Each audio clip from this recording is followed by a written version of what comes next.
Hoje nós vamos retomar, então, a nossa exposição do livro de Apocalipse. Nós fizemos uma pausa no mês de julho, foi o mês de aniversário da nossa igreja, e agora a gente retoma, abrindo em Apocalipse 19, verso 11. Apocalipse 19, do verso 11 até o verso 21.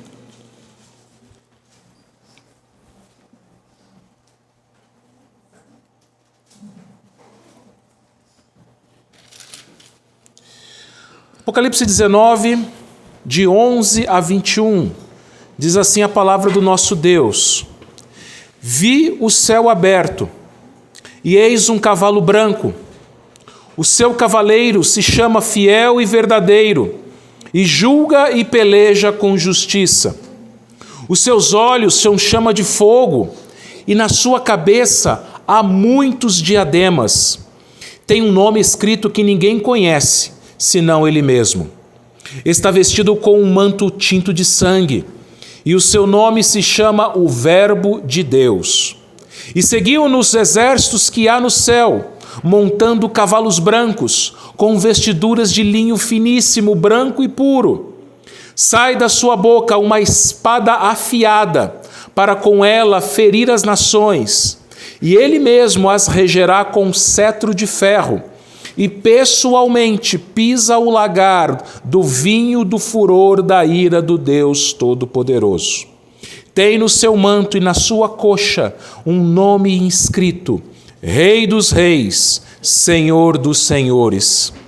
Então vi um anjo posto em pé no sol, e clamou com grande voz, falando a todas as aves que voam pelo meio do céu: Vinde, reuni-vos para a grande ceia de Deus, para que comais carnes de reis, carnes de comandantes, carnes de poderosos, carnes de cavalos e de seus cavaleiros, carnes de todos, quer livres, quer escravos, tanto pequenos como grandes. E vi a besta e os reis da terra com os seus exércitos, congregados para pelejarem contra aquele que estava montado no cavalo e contra o seu exército. Mas a besta foi aprisionada, e com ela o falso profeta, que com sinais feitos diante dela, seduziu aqueles que receberam a marca da besta, e eram os adoradores da sua imagem. Os dois foram lançados vivos dentro do lago de fogo que arde com enxofre. Os restantes foram mortos com a espada que saía da boca daquele que estava montado no cavalo, e todas as aves se fartaram das suas carnes. Vamos orar mais uma vez, meus irmãos. Pai, nós agradecemos, meu Deus, por estarmos aqui reunidos na Tua casa para mais uma vez, meu Deus, cultuarmos a Ti, mais uma vez ouvirmos, ó Pai, a Tua palavra. Pedimos que nesse momento o Senhor aquiete os nossos corações e que toda a nossa atenção esteja voltada apenas, ó Deus, à Tua palavra. Queremos ouvir a Tua voz nesta noite aqui, Senhor Deus. Por isso, Pai, fala conosco, Senhor Deus. Dá-nos a Tua instrução, dá-nos, ó Deus, a Tua revelação, dá-nos, ó Deus, o Teu alimento, a Tua palavra, Senhor Deus, para que saiamos daqui alimentados, saiamos daqui revigorados, saiamos daqui transformados, ó Pai, pela Tua palavra. É isso que nós pedimos no nome de Jesus. Amém. Certamente você já deve ter ouvido a seguinte frase: o Brasil é o país da impunidade. E de fato, meus irmãos, é desanimador quando nós vemos e ouvimos notícias de criminosos que desviaram uma quantia gigantesca de dinheiro público, sendo inocentados, tendo suas sentenças anuladas, sendo completamente declarados inocentes.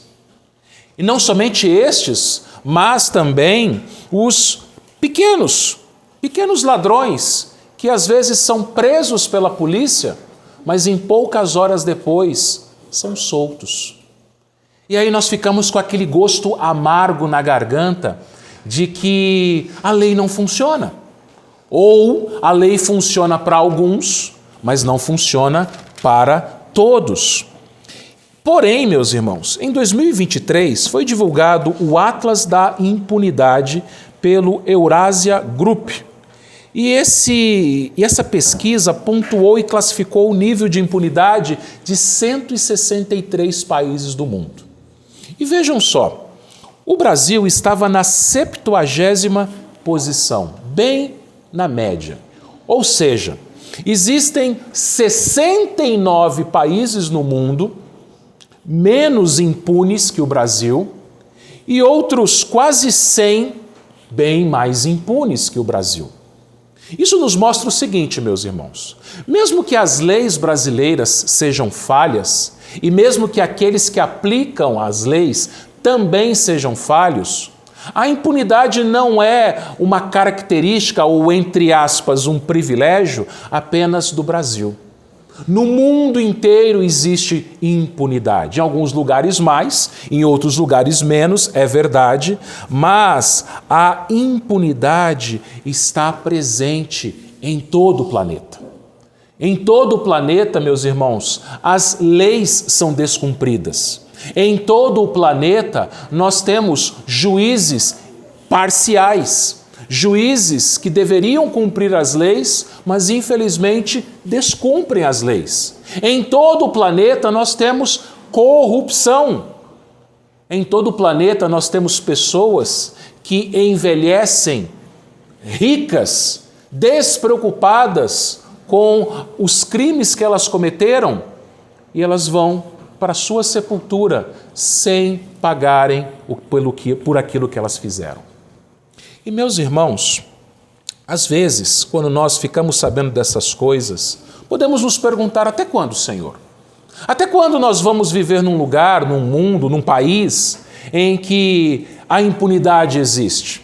Até quando o Senhor não fará justiça àqueles que fazem o mal? Essa era a pergunta dos nossos irmãos do passado, lá no final do 1º século, nas 7 igrejas da Ásia, a quem originalmente o livro de Apocalipse foi escrito.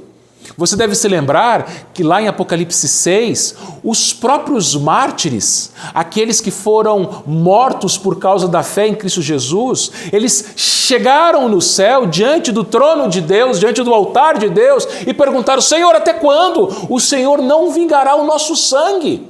Até mesmo aqueles que já chegaram no céu, eles perguntam: Senhor, até quando isso vai acontecer? Até quando ficarão impunes essas pessoas? Porém, meus irmãos, nós sabemos que o nosso Deus, Ele é justo, o justo juiz. Juízes humanos são parciais. Juízes humanos cometem falhas, cometem erros, pecam, mas o justo juiz, Ele é justo. O justo juiz, Ele é perfeito. O justo juiz não deixa ninguém impune. Ninguém ficará sem ter que pagar por aquilo que fez. Obviamente, já dando um spoiler, existem aqueles que tiveram um substituto, tiveram, ou melhor, têm um mediador, alguém cujos pecados foram perdoados, não porque eles foram inocentados, não porque não havia provas contra eles, mas porque alguém cumpriu a pena no lugar deles. Alguém sofreu a condenação no lugar deles. Mas todos os outros que rejeitam essa pessoa, eles terão que se ver com o Criador. Eles não ficarão impunes. E é disso, meus irmãos, que esse texto fala. Ele fala de julgamento. Ele fala daquilo que o Senhor fará no último dia. Na verdade, esse grande julgamento ele é dividido no livro de Apocalipse em 3 partes. Então nós teremos 3 domingos falando do juízo de Deus, falando do acerto de contas. Hoje, a primeira parte do capítulo 19, versículo 11 até o versículo 21, nós veremos o Senhor julgando a besta e o falso profeta. Quem é mesmo a besta? A besta, no caso aqui o anticristo, é todo o sistema político, todo o sistema governamental, militar do mundo, que atua no mundo em toda a história. Mas no final da história, esse sistema todo, ele vai se encarnar numa pessoa. Haverá uma pessoa que vai ser o rei da terra, que vai governar toda a terra. Nós já vimos isso nos capítulos anteriores de Apocalipse. Todos os governantes da terra darão a sua autoridade para esse homem. E esse homem, ele vai governar o planeta todo, todos os países, e esse homem vai mandar assassinar todos os cristãos. Haverá também o falso profeta, que é a besta que emerge da terra. Nós já sabemos quem é essa figura. Essa besta representa toda a idolatria, todas as falsas religiões, as religiões humanas, religiões criadas pelo homem. E tudo isso também vai se encarnar numa segunda pessoa. Um homem, um falso profeta que fará milagres, que fará sinais, que enganará a muitos.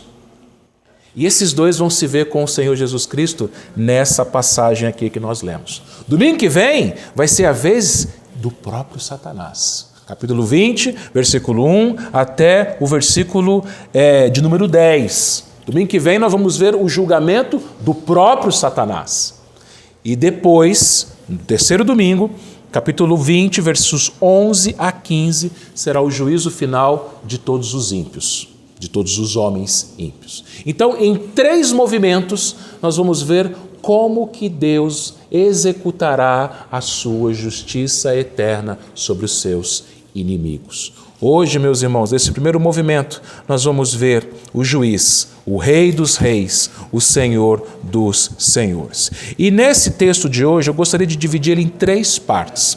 A primeira parte vai do verso 11 até o verso 15, que nós temos a descrição do juiz. Olha lá na sua Bíblia, capítulo 19, verso 11 ao verso 15. Fala assim: vi o céu aberto e eis um cavalo branco. O seu cavaleiro se chama Fiel e Verdadeiro e julga e peleja com justiça. Vou ler versículo por versículo. Então, o 11, ele nos mostra o quê? João vendo o céu aberto. Você imagina a cena. O céu é rasgado, o céu é aberto. E João vê um cavalo branco descendo. E em cima do cavalo branco ele tem um cavaleiro. Esse cavaleiro, ele se chama Fiel e Verdadeiro e ele julga e peleja com justiça. Observe que o que ele está vendo não é uma cena singela, mas é uma cena forte. Não é uma cena bonitinha, fofinha, mas é uma cena impressionante. Um cavalo branco descendo do céu, com o seu cavaleiro fiel e verdadeiro montado sobre ele. E você sabe muito bem de quem que ele está falando. A gente pode dar um spoiler aqui, a gente já pode adiantar aqui. O Rei dos Reis, o Senhor dos Senhores, o Senhor Jesus Cristo. E você se lembra que o Senhor Jesus Cristo, ele já teve uma montaria antes. Qual foi essa montaria? No que ele montou? Num jumento, num jumentinho. E é interessante o grande contraste que aqui nós temos, meus irmãos.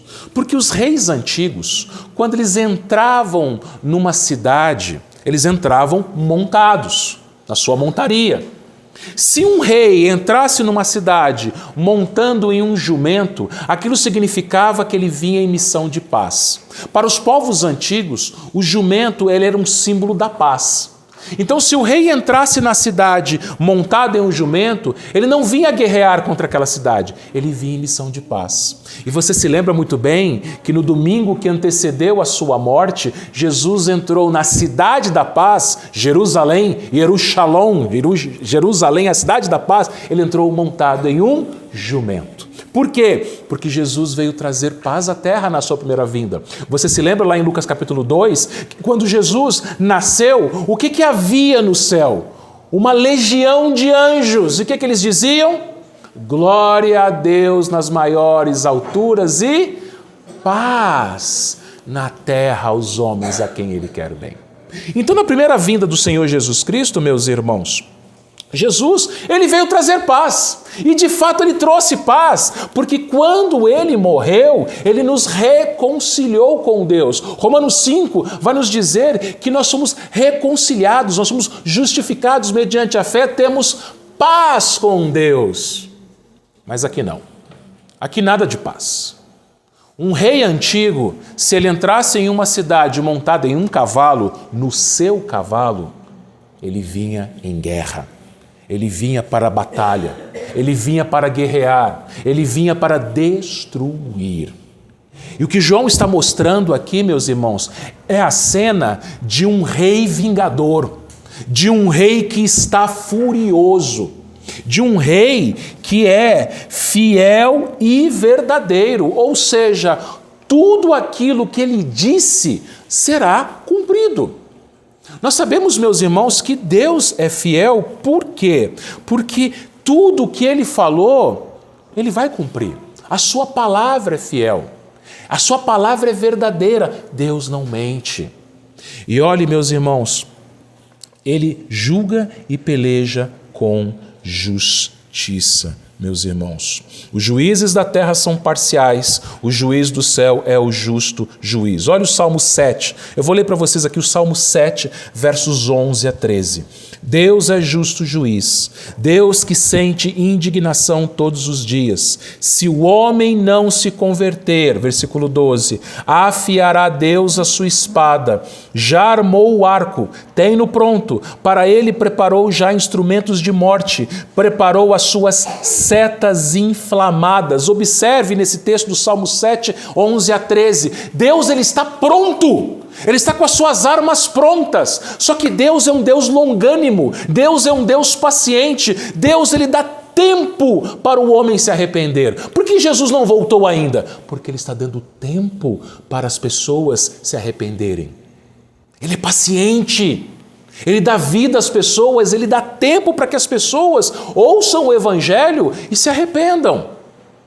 Mas Ele já está com as suas armas prontas. E o versículo 12 diz, se o homem não se converter, afiará Deus a sua espada, já armou o arco, tem-no pronto. E aqui chega o final. Aqui o tempo esgota. Aqui termina a paciência do Senhor. Você já deve ter lido 1 Coríntios capítulo 13, que diz no versículo 8, o amor jamais acaba. O amor de Deus não tem fim. A sua paciência tem. A sua paciência tem fim. Tanto que nós falamos aqui alguns minutos atrás do povo de Israel no deserto e Deus foi paciente com esse povo até Deus falar assim, chega, esse povo não vai entrar na terra prometida. Então nós não podemos testar a paciência de Deus porque sim, Ele é benigno, Ele é longânimo, assaz benigno, a sua paciência é muito longa, mas chega uma hora que ela termina. E João está vendo, o apóstolo João está vendo o final da paciência do Senhor. Ele desce no seu cavalo branco. Versículo 12, os seus olhos são chama de fogo, na sua cabeça há muitos diademas, tem um nome escrito que ninguém conhece senão Ele mesmo. Meus irmãos, nós temos uma expressão na língua portuguesa que diz que é o seguinte, que se uma pessoa ela está muito irada, se uma pessoa está muito brava, ela tem sangue nos olhos. Fulano de tal está com sangue nos olhos, ele está bravo, ele está irado.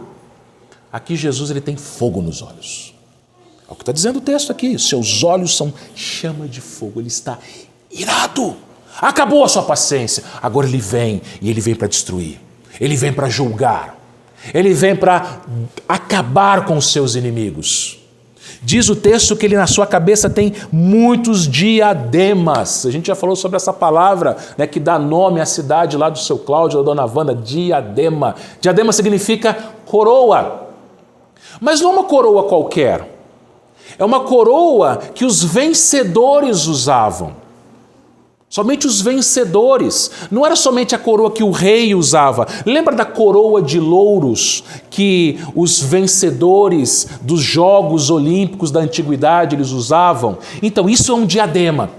Só que ele não tem um diadema. Ele tem muitos diademas. O que isso significa? Que ele é vencedor. Quando Jesus foi para a cruz, colocaram na sua cabeça uma coroa de espinhos, humilhando Jesus, ferindo a cabeça de Jesus, fazendo-o sangrar. Aqui ele tem outra coroa, coroa da vitória. Ele vem como um vencedor e ele tem um nome escrito que ninguém conhece, senão ele mesmo. Ou seja, meus irmãos, não sei se você sabe, mas na Bíblia, Jesus ele tem mais de 100 nomes. Eu me lembro, eu era adolescente, meu pastor ele fez um desafio para a igreja. Eu não lembro se a Ana estava na igreja nessa época. Não estava. Eu era adolescente, então ela não estava. A gente se conheceu, a gente já era adulto.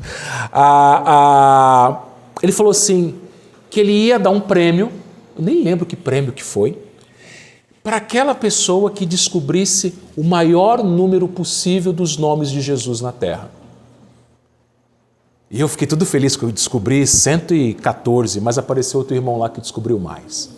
Então tem muitos, a Estrela da Manhã, Rosa de Saron, Justo Juiz, Cordeiro de Deus, tem muitos nomes, mais de 100 nomes. Mas aqui ele está falando de um nome que é secreto.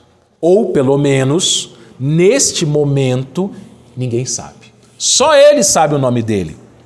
Só que logo no versículo seguinte, o versículo 13, a gente já vai descobrir qual é esse nome. Olha o versículo 13. Está vestido com um manto tinto de sangue. E o seu nome se chama o Verbo de Deus. Ele está com um manto, ele é rei, ele tem coroa na cabeça, os seus olhos estão brilhando, fogo nos olhos, não é sangue, mas fogo nos olhos. Ele tem um manto e o manto está manchado de sangue. Não é o seu sangue já foi derramado na cruz, o seu sangue já foi a moeda de compra das nossas almas na cruz. A cruz está aqui, na cruz. Mas aqui é outro sangue, o sangue de outras pessoas, o sangue dos seus inimigos. Ele vem para esmagar os seus inimigos. Nós vimos, meus irmãos, em textos anteriores, e a gente vai ver aqui hoje também, que ele é aquele que pisa o lagar. Olha o versículo 15, pessoalmente pisa o lagar do vinho, do furor, da ira do Deus Todo-Poderoso. Olha a quantidade de palavras. Pessoalmente pisa o lagar do vinho, do furor, da ira do Deus Todo-Poderoso. O que é o lagar? Lagar é o lugar onde as pessoas antigamente faziam vinho. Então elas jogavam lá os cachos de uvas e as pessoas iam lá e pisavam nessas uvas. Hoje, se você quiser fazer uma viagem para a Serra Gaúcha, eles têm essa experiência. Você vai em algumas vinícolas lá. Hoje os vinhos não são feitos mais dessa forma, são usadas máquinas. Mas se você quiser ir lá, na Serra Gaúcha, você vai lá e tem algumas vinícolas que têm lagares. E você vai lá com o seu pezinho descalço e esmaga as uvas. Deve ser uma sensação muito interessante você ficar pisando em um monte de uva. Agora pensa em Cristo pisando os seus inimigos. E ao invés de suco de uva, sangue. É essa a imagem que João está vendo. É uma imagem de destruição, uma imagem fortíssima. Versículo 13 ainda, no final, fala que o seu nome se chama o Verbo de Deus. Lembra? João capítulo 1? No princípio era o Verbo. E o Verbo estava com Deus, e o Verbo era Deus. Ele é o Verbo, Ele é a Palavra, Ele é o Logos, Ele é o Deus encarnado, o Deus revelado em Cristo, meus irmãos. E Ele não vem sozinho. Somente essa imagem já era suficiente para causar muito medo, muito espanto. Mas olha o versículo 14. Seguiam-nos os exércitos que há no céu, montando cavalos brancos, com vestiduras de linho finíssimo, branco e puro. Você consegue imaginar um negócio desse? Jesus vem na frente, montado em seu cavalo branco. Atrás vem um número incontável de outros cavalos brancos, com anjos montados. E anjo na Bíblia, meu irmão, minha irmã, não é o anjinho da Turma da Mônica, loirinho de cabelo cacheado. São criaturas terríveis. São criaturas assim impressionantes. João vê aquilo, eu no lugar de João, abria a boca, ficava de boca aberta. E eles descendo dos céus. Qualquer imagem que você tenha assistido em qualquer filme sobre guerras, sobre batalhas, não se comparam sobre isso daqui. Ou qualquer guerra real, histórica que tenha acontecido na história do mundo, não se compara a isso daqui. Eu me lembro, estava até conversando com as minhas filhas essa semana, enquanto eu preparava esse sermão, de um filme que nós assistimos há tempos atrás, livro que elas leram, que é o Retorno do Rei, lá do Senhor dos Anéis, Retorno do Rei, que é o último filme, o último livro. E tem lá a batalha, para quem já assistiu, eu sei que a Bia já assistiu, não, mas já leu o livro? Também? Não, puxa, que decepção, Bia. Logo você, Bia. Mas tem que ler, tem que assistir. Mas quem assistiu, existe uma batalha final. Não vou te contar o final, mas existe uma batalha nos campos de Pelennor. De um lado, as forças do bem. Um número enorme de cavalos e de soldados montados nos cavalos. Do outro lado, as forças do mal. Um número também maior ainda de monstros terríveis. E aí vêm para se chocarem para a batalha. Irmãos, não, aqui não. Aqui é diferente. Não tem nada, nenhuma guerra, sejam guerras fictícias, sejam guerras históricas, reais. Aqui é diferente. Aqui é algo celestial. Nos céus, o Senhor Jesus Cristo descendo, com os seus anjos descendo juntos, cavalgando os seus cavalos brancos, o Senhor Jesus Cristo, furioso, versículo 15, sai da sua boca uma espada afiada para com ela ferir as nações e ele mesmo as regerá com cetro de ferro e pessoalmente pisa o lagar do vinho do furor da ira do Deus Todo-Poderoso. Meus irmãos, a espada que este rei tem, ele é ao mesmo tempo juiz e rei. Ela não está embanhada, ela está na sua boca. E é interessante uma coisa, lá em Efésios capítulo 6, fala de uma espada. Você lembra da armadura de Deus? Fala ali de uma espada, que é a palavra de Deus. E essa armadura, nós que usamos, os cristãos que usam essa armadura, lá em Efésios 6. E a espada é a própria palavra de Deus, né? Os irmãos aqui que vieram de igrejas pentecostais falam, irmão, olha a espada, irmão. Então é a espada, a Bíblia é a espada. E para que nós usamos a espada?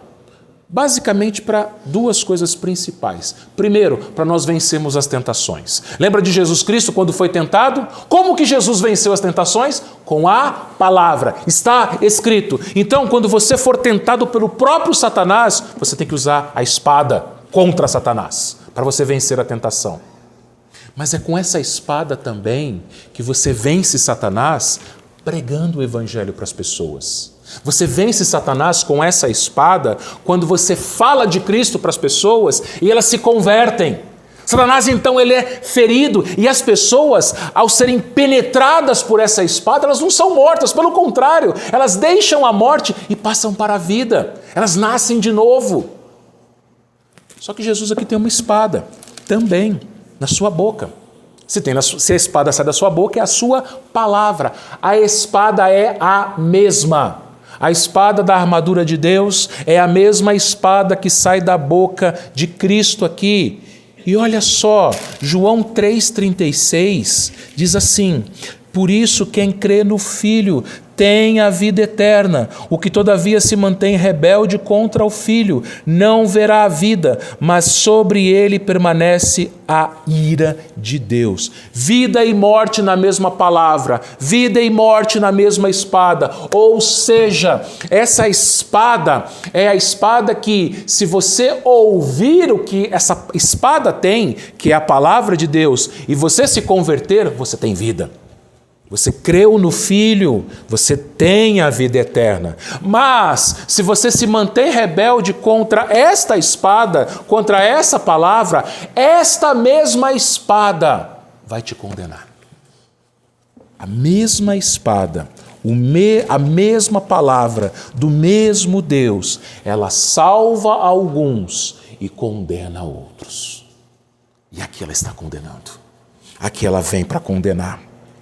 No seu manto, versículo 16, e na sua coxa um nome escrito: Rei dos Reis, Senhor dos Senhores. Maravilhoso isso.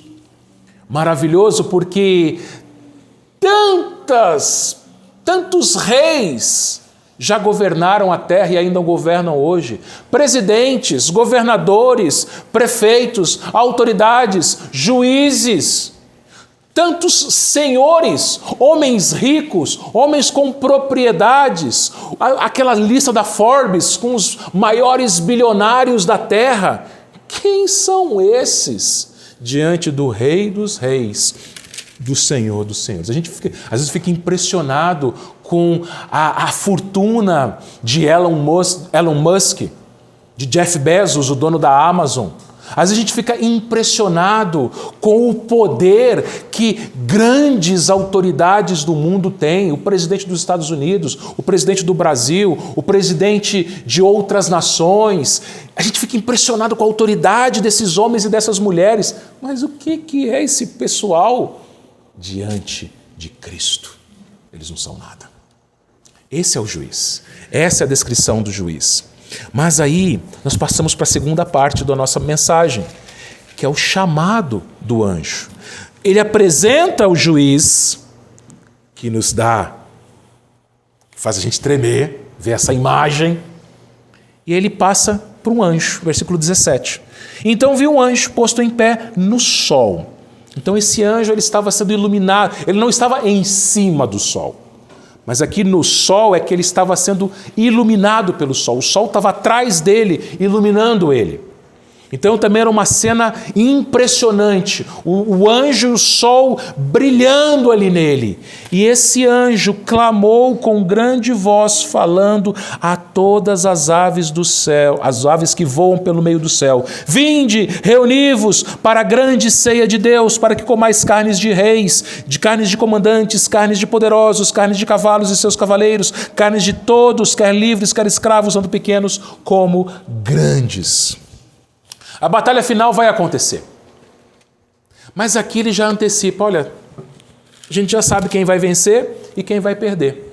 Porque mesmo antes da batalha acontecer, um dos anjos já chama as aves que sobrevoam os céus para comerem as carnes daqueles que vão perder a batalha. Já está determinado, já está certo, a batalha ainda não aconteceu. Mas o anjo já começa a chamar as aves: venham para vocês comerem as carcaças dos perdedores. Quem serão os perdedores? Todos que vão enfrentar o Rei dos Reis e o Senhor dos Senhores, os comandantes, os reis, os poderosos, os próprios cavalos, os seus cavaleiros, os livres, os escravos, os pequenos e os grandes. Todo mundo que vai enfrentar Jesus. E do que ele está falando aqui? Ele está falando da última batalha, a batalha do Armagedon. A gente já viu isso anteriormente, lá em Apocalipse 16. Se você quiser olhar na sua Bíblia lá, voltar algumas páginas, Apocalipse 16, versos 14 a 16, diz assim, olha lá. Apocalipse 16, 14 a 16. Porque eles são espíritos de demônios, é isso mesmo, né? Isso. Eles são espíritos de demônios, operadores de sinais, e se dirigem aos reis do mundo inteiro com o fim de ajuntá-los para a peleja do grande dia do Deus Todo-Poderoso. Eis que vem como vem um ladrão. Bem-aventurado aquele que vigia e guarda suas vestes para que não ande nu e não veja sua vergonha. Agora o 16. Então os ajuntaram no lugar que em hebraico se chama Armagedon. Então o que vai acontecer, meus irmãos, no último dia? No último dia, todos os governantes da terra, todos os poderosos da terra, e também as pessoas comuns, as pessoas simples, até os escravos, todos eles vão se reunir, sabe para quê? Para enfrentarem a Cristo. Eles vão estar juntos, liderados pelas duas bestas, pelo anticristo e pelo falso profeta. Mas você imagina todo o povo ímpio do mundo reunido num lugar para encarar Cristo. É hilário, é tão hilário que o próprio Deus ri. Abra sua Bíblia lá no Salmo 2. No Salmo 2 a gente vê o senso de humor de Deus, lá no Salmo capítulo 2, verso 1 até no verso 5.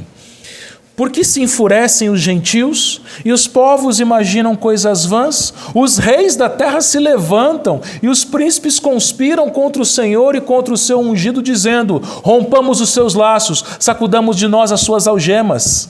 Então o que acontece? Os reis da terra vão se unir, vão fazer um grande complô, vão estar ali todos num só motivo: vamos acabar com o Senhor e com o seu ungido. Qual é a resposta de Deus? Versículo 4. Ri-se aquele que habita nos céus, o Senhor zomba deles. Na sua ira a seu tempo lhes há de falar, e no seu furor os confundirá. Sabe o que isso nos mostra, meus irmãos? Qualquer pessoa que tente, que imagine ir contra Deus, chega a ser hilário. Deus zomba. O quê? Vocês contra mim? Deus ri. Deus zomba. Não, vocês estão de brincadeira. Porque é impossível. Mesmo que toda a humanidade se unisse contra Deus, é impossível. Então veja, é isso que vai acontecer. Eles vão imaginar que eles serão capazes de derrotar o Senhor. Mas o que é deles já está pronto. O anjo já disse para as aves: olha, cheguem aí, porque daqui a pouco vai ter um banquete. A ceia, ele chama de ceia, aqui no verso 17, para a grande ceia de Deus. Em Apocalipse só existem duas ceias. Uma é a ceia que esta ceia aponta.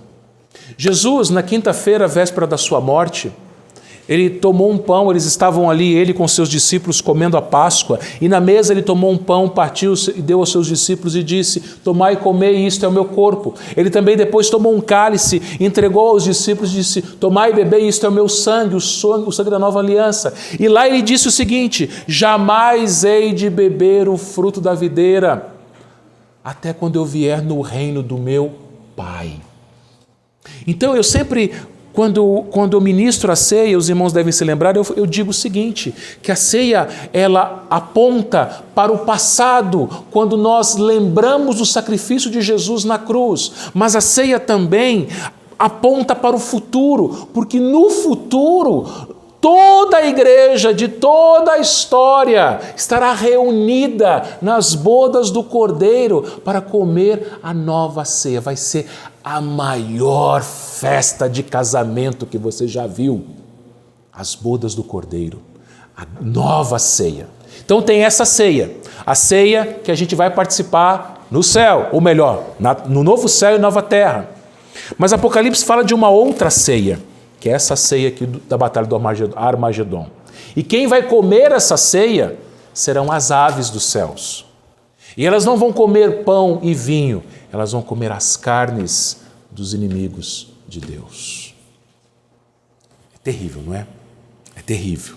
Mas vejam, meus irmãos, esse é o final, ou pelo menos o final aqui na terra, daqueles que se opõem a Deus. Aqueles que se opõem a Deus só podem esperar morte. E aí o texto termina, meus irmãos, com o julgamento, propriamente dito, da besta e do falso profeta. Lá no versículo 19, vi a besta e os reis da terra com seus exércitos congregados para pelejarem contra aquele que estava montado no cavalo e contra o seu exército. Então eles estão ali reunidos, imaginando que haverá uma grande batalha. Só que sabe o que é incrível? Sabe o que é impressionante? Não tem batalha nenhuma. Olha o verso 20. Mas, então vamos por 19 de novo. Estão reunidos a besta, os reis da terra, os seus exércitos, estão congregados para pelejarem. Então eles estão todos reunidos ali, prontos para a peleja, para a guerra contra Cristo. O que acontece? Verso 20. Mas a besta foi aprisionada, com ela o falso profeta, que com os sinais feitos diante dela seduziu aqueles que receberam a marca da besta e eram os adoradores da sua imagem. Os dois foram lançados vivos dentro do lago de fogo que arde com enxofre. Não tem batalha. Num só golpe. Aqui não diz explicitamente, mas nós sabemos quem fez isso. O próprio Cristo. Ele pega a besta, que é o anticristo. Ele pega o falso profeta, que enganou, que seduziu aqueles que receberam a marca da besta. Ele pega os dois, ele não mata. Ele lança os dois vivos no lago de fogo e enxofre. Deixa eu te explicar uma coisa.